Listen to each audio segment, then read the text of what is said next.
Começa agora o programa Banzeiro, uma prosa no movimento Xingu Vivo para Sempre.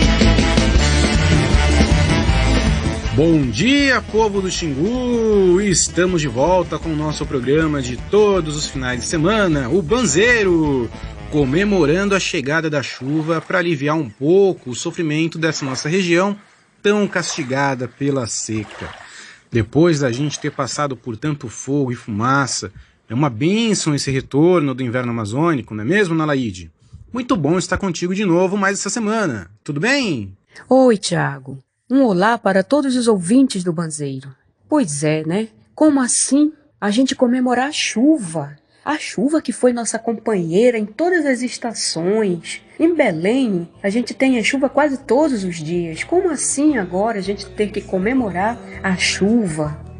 É muito triste tudo isso. No começo dessa semana, todo mundo viu as imagens horrorosas dos peixes morrendo nos igarapés aqui de Altamira. O pessoal na lama tentando salvar o que dava para salvar. Tem gente que está dizendo que essa seca foi a pior dos últimos 50 anos. E aí, não venha Belo Monte nem Belo San dizer que a seca é provocada pelo fenômeno do El Niño. Não é não. O fenômeno aqui tem nome. É Belo San, é Belo Monte, é desmatamento e é queimada na Amazônia.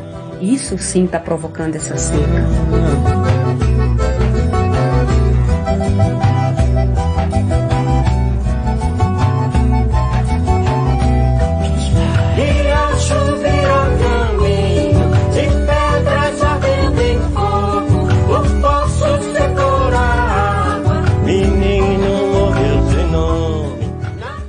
Pois é, Ana, e isso fez a gente propor uma conversa hoje sobre um assunto muito sério, que é o projeto da mina de ouro de Belo San, na Volta Grande do Xingu. Não sei se vocês sabem, mas para processar o ouro que ela pretende tirar da região da Vila da Ressaca, a Belo San precisaria de mais ou menos 470 metros cúbicos de água por hora. Isso daria para abastecer uma cidade de 45 mil habitantes. E sabe o que eles estão dizendo? Que vão usar só a água da chuva, que não vão pegar água nem do Xingu e nem dos igarapés. Estão dizendo. Se isso fosse verdade, melhor Belo San pegar o seu banquinho e sair de mansinho, né?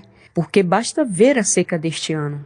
Mas como você falou, Tiago, a gente quer falar desse projeto absurdo de mineração porque ele é tão cheio de mentiras e ameaças como o Belo Monte. Na semana passada, a Belo San foi a Brasília reunir com a FUNAI para dizer que tinha resolvido todos os problemas de informação sobre os impactos da mina nas terras indígenas, da Volta Grande, claro, falando especificamente dos Jurunas e dos Araras na Volta Grande.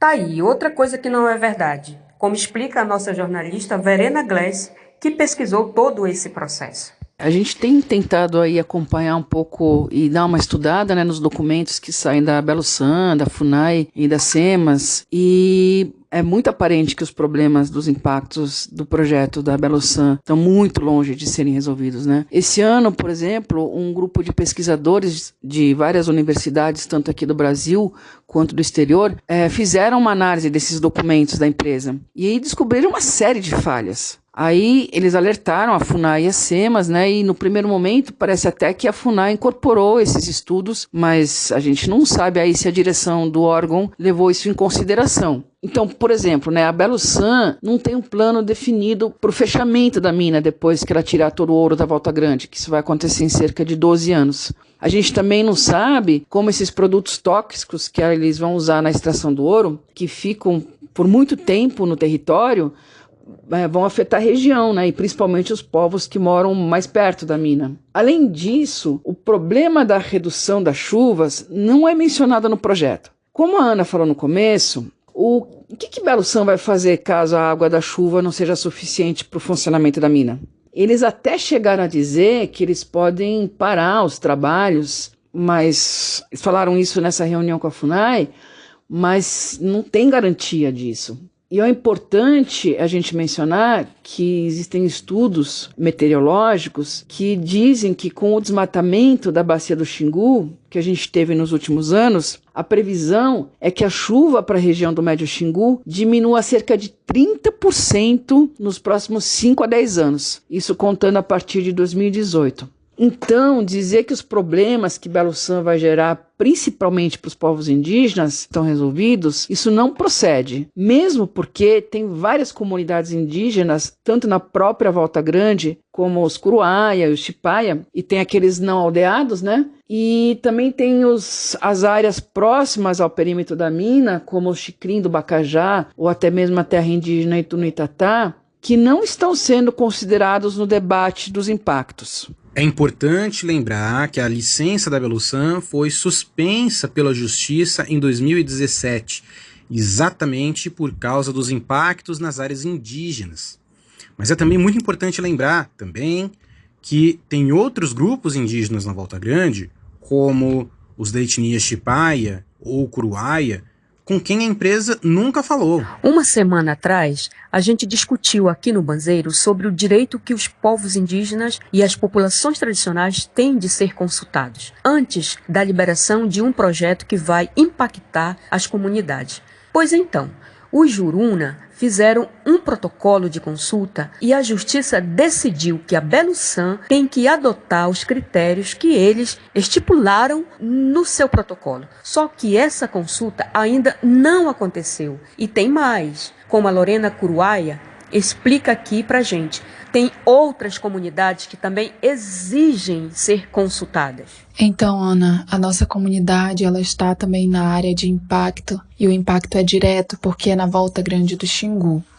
Belo San nunca falou com a gente, nunca se aceitou falar com a gente e deve estar fazendo suas coisas devidamente por fora, sem consultar a comunidade. A demanda de consulta do aviso prévio livre e informado de Belo San e das demais outras empresas nunca chegaram até as nossas comunidades, as comunidades Curuaia e Chipaia da Volta Grande do Xingu. E nós exigimos que a FUNAI não aceite nenhum estudo de Belo San, sem que nós, Curuaias, sejamos ouvidos, de fato.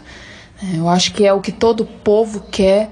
E nós, mais do que ninguém, porque nós nunca fomos consultados nem por Belo Monte e nós queremos ser sim consultados. Nós temos impactos diretos na Volta Grande do Xingu. Obrigado, Lorena. Obrigado por participar aí do Banzeiro mais uma vez. A sua colaboração é sempre muito importante. Bom, mas olha só, a gente precisa estar ciente de que não são só os indígenas que estão ameaçados por Belo San. O que a empresa falou para a FUNAI na semana passada é que a população da Ressaca, do Galo e do São Francisco vai ter que ser tirada de suas terras. Mas esse assunto complicado estão querendo empurrar para ser discutido depois. Mano, essa situação com os ribeirinhos e assentados tá uma esculhambação, uma verdadeira palhaçada deste nosso governo. Os caras da Belo San compraram terra de reforma agrária ilegalmente, botaram a maior pressão nos garimpeiros artesanais da Ressaca, colocaram eles na justiça, falando as maiores mentiras e barbaridades, depois vem com essa conversa de que tá tudo lindo, tudo conversado na maior paz. Mas por isso, é bom a FUNAI lembrar que não é só a ação contra a violação dos indígenas que parou o Belo San. Tem outras duas decisões da Justiça que também cassaram a licença da empresa. E para falar disso, a gente conversou novamente com a nossa doutora Andréia, da Defensoria Pública, que vai explicar essa situação para nós. Oi, Ana, é isso aí. A Defensoria Pública do Estado do Pará ajuizou 3 ações civis públicas contra a empresa Belo San. Nas 3, foram requeridas medidas liminares e em 2 delas já temos decisões favoráveis. Estamos aguardando que o Judiciário analise o pedido da terceira, que foi protocolada este ano. A primeira ação, que data do ano de 2013, a Defensoria Pública questiona a compra ilegal de terras públicas federais na Volta Grande do Xingu. A empresa adquiriu essas áreas de supostos donos de fazendas, mas que na verdade são as comunidades da Vila Ressaca, Galo e Ouro Verde. Além da ameaça de despejo forçado em razão dessas negociações, a empresa colocou placas proibitivas de caça, pesca e garimpagem em áreas de uso comum da comunidade. comunidade, como estradas e o rio Xingu. Então as pessoas estavam proibidas de pescar e de trafegar nesses espaços de área de uso comum. Por isso, requeremos e o judiciário determinou a retirada dessas placas e proibiu que a empresa realizasse o despejo forçado dessas famílias. A segunda ação, que foi ajuizada no ano de 2017 contra a Belusan e o Estado do Pará, a Defensoria questiona o licenciamento ambiental por descumprimento da legislação agrária e ambiental. Nessa ação, a Defensoria aponta que não ocorreram estudos sobre os projetos de assentamento da reforma agrária que serão impactados, que a empresa comprou terras dentro do assentamento para se instalar em descumprimento da legislação, que a empresa realizou cadastro ambiental rural sobreposto a outros cadastros ambientais rurais e que mesmo assim o Estado considerou o empreendimento viável a se instalar. Por isso, requeremos e novamente o Judiciário concedeu medida liminar para suspender a licença da empresa até que as obrigações quanto aos assentamentos da reforma agrária fossem cumpridos. A terceira ação trata dos territórios ribeirinhos e do risco de impacto que o empreendimento pode causar. A Defensoria questiona a ausência nos estudos do componente que trate dos territórios e impactos dos ribeirinhos da Volta Grande do Xingu. Essas pessoas, Ana, já são impactadas pela hidrelétrica Belo Monte e já têm dificuldades em trafegar no rio Xingu e também com relação à pesca. E o temor é que, com o novo empreendimento de mineração, essa situação se agrave. Por isso, a Defensoria requereu a suspensão do licenciamento ambiental da empresa Belusan até que seja realizado um diagnóstico socioambiental dos territórios ribeirinhos que estão na distância mínima de 10 quilômetros do empreendimento nas duas margens do rio Xingu. Também requereu a consulta prévia, livre informado e o consentimento dos ribeirinhos e que essa consulta seja realizada pelo Estado do Pará em cumprimento à Convenção 169 da OIT. Estamos aguardando a apreciação dessa decisão liminar nesta ação. Acho que é isso, Ana. Um grande abraço, um abraço para você, um abraço para o Tiago e todos que nos ouvem. E tem mais. Vocês se lembram dos desastres de Mariana e de Brumadinho, lá em Minas Gerais? Desastres que mataram centenas de pessoas e acabaram com o Rio Doce?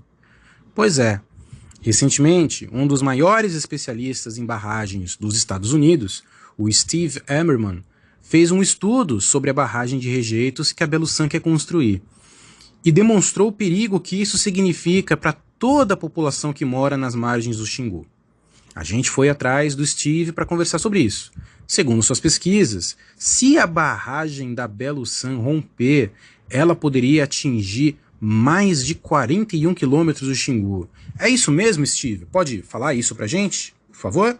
Olá, Tiago e Ana. Um abraço para todo o povo do Xingu. Sim, pelo que eu estudei, pode acontecer.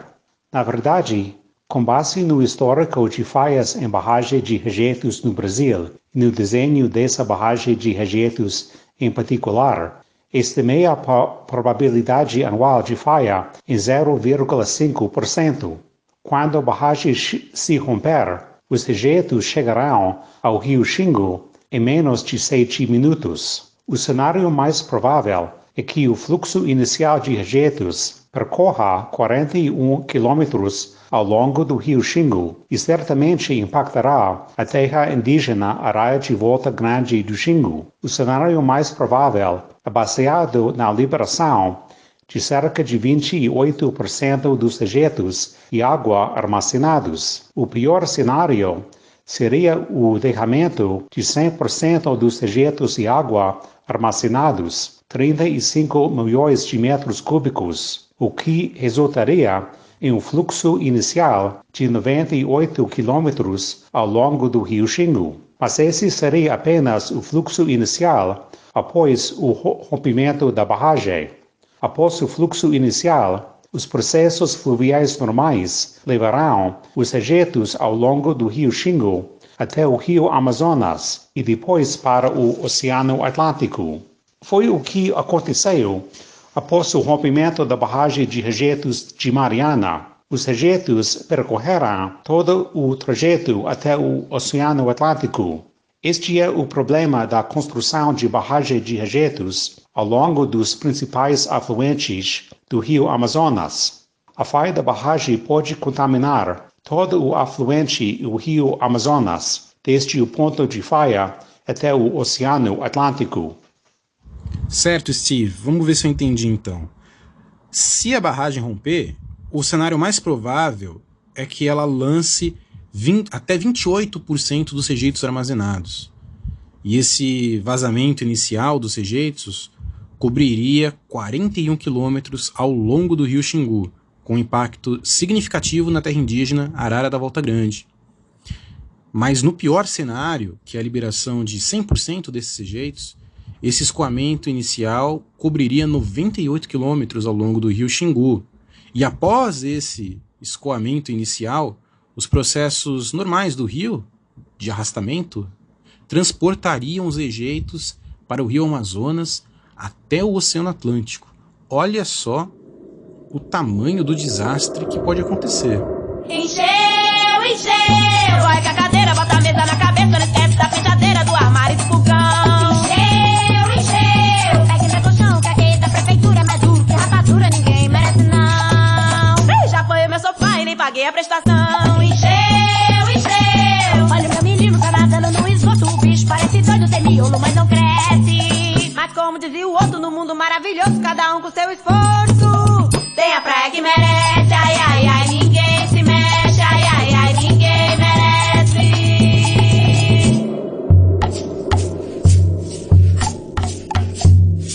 E a água desceu, mas a lama ficou. Ai, meu Deus, olha o estrago que sobrou. Pessoal, preste atenção numa coisa. Nós estamos falando aqui no Banzeiro direto sobre isso. Esses projetos que se dizem grandes, como Belo Monte, Belo San e outros que estão sendo implantados na nossa região, eles são fundamentados a partir de mentiras. Eles contratam pesquisadores, pilantras e que fazem laudos errados, laudos mal feitos, sem considerar a realidade local, ambiental, do povo local, para trazer e mostrar para quem eles querem que esses projetos são viáveis. Não são viáveis. E a maior parte desses pesquisadores e engenheiros vem de uma fonte, sabe de onde é? Lá de Belo Horizonte, lá de Minas Gerais, onde aconteceu os piores desastres das minerações. Está lá como exemplo. E agora estão trazendo todos para cá. Preste atenção, não vamos cair mais nessa mentira. E é bom lembrar que tem um monte, mas um monte mesmo, de gente pesquisadora e cientista que está preocupada com a floresta e é aliada da Amazônia e de seus povos. Inclusive, nós convidamos essas pessoas o tempo todo para vir falar aqui no Banzeiro. E vamos continuar convidando. Mas vai ver se as empresas dão ouvidos ao que a ciência responsável fala. Claro que não, porque hoje é sabido e comprovado que não se pode mais destruir a natureza, mas sim preservá-la e até recuperá-la. Só que aí essas empresas perdem sua fonte de lucro, que é baseado na destruição irrestrita. Então fica isso mesmo que a Ana falou. As empresas recusam estudo atrás de estudo, laudo atrás de laudo e ficam apenas com as opiniões de cientistas interesseiros e vendidos. Ou seja, se fecham nos mesmos grupinhos de pilantras. E é a mesma coisa com os engenheiros, porque, não nos esqueçamos, esses megaprojetos são grandes fontes de corrupção. Então são sempre os mesmos caras assinando livremente os projetos de morte. Os desastres de Mariana e Brumadinho vão fazendo aniversário e teve alguém punido? As empresas continuam operando e o Rio Doce continua morto. E os responsáveis por lá estão de olho na oportunidade de lucrarem aqui. Muito bem lembrado, Ana. Este é o nosso recado do Banzeiro de hoje. É como o Esteve falou. Se a barragem de Belo San romper, o desastre percorre todo o Xingu até o mar. A mineradora está fazendo de tudo para liberar a mina, mas continua sendo um projeto inviável e muito perigoso. Não só para os indígenas e para os povos beradeiros da Volta Grande, mas para todo mundo que vive nas margens do Xingu. Ela pode até ir na FUNAI contar lorota sobre os estudos indígenas, mas a verdade é que o projeto segue suspenso na justiça por outros problemas também. E tem muito mais coisas sobre essa mineradora que a gente pode e deve conversar em assuntos que ficam para os episódios que vêm. O importante agora é todo mundo ter consciência de que se com Belo Monte, a Volta Grande e o Xingu já ficam em grande perigo, com Belo San, então, a coisa fica muito pior. Então, é isso que a gente queria falar, nosso recado fica dado, beleza? Lembrem-se, pessoal, as ameaças são muitas e são graves, mas a gente está aqui se organizando, todo mundo junto, para resistir. O povo do Xingu e da Floresta vem protegendo este território há muito tempo, e nós vamos continuar esse trabalho em defesa da vida, da natureza e da beleza. Aproveitem aí a chegada do inverno, pessoal! Grande abraço e até semana que vem!